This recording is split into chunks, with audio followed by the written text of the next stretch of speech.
Hello everyone, welcome back to the channel. In this video, I'll show you how to edit JavaScript in Notepad++.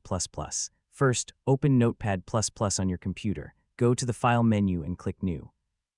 Now enter your JavaScript code into the editor. For this example, we can create a simple JavaScript variable and display a message.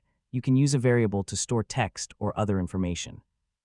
For example, we can create a variable called message and assign it a simple hello world text. Once you have entered your JavaScript code, it's time to save the file.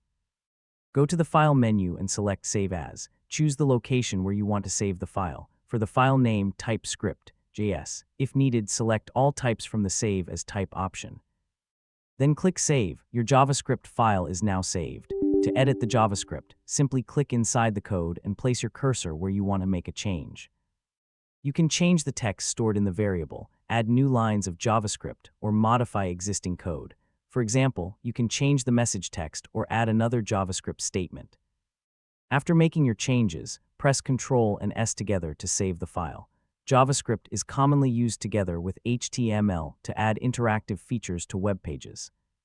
When the JavaScript file is connected to an HTML page, changes made to the JavaScript can affect how the web page works. After saving your JavaScript file, refresh the web page in your browser to see the updated result. You can continue editing your JavaScript code, saving the file, and refreshing the web page whenever you make changes. Notepad++ is a lightweight and simple editor that makes it easy to create and edit JavaScript files, and that's how you can edit JavaScript in Notepad++. Thanks for watching. Don't forget to like, subscribe, and check out our other Notepad++ tutorials.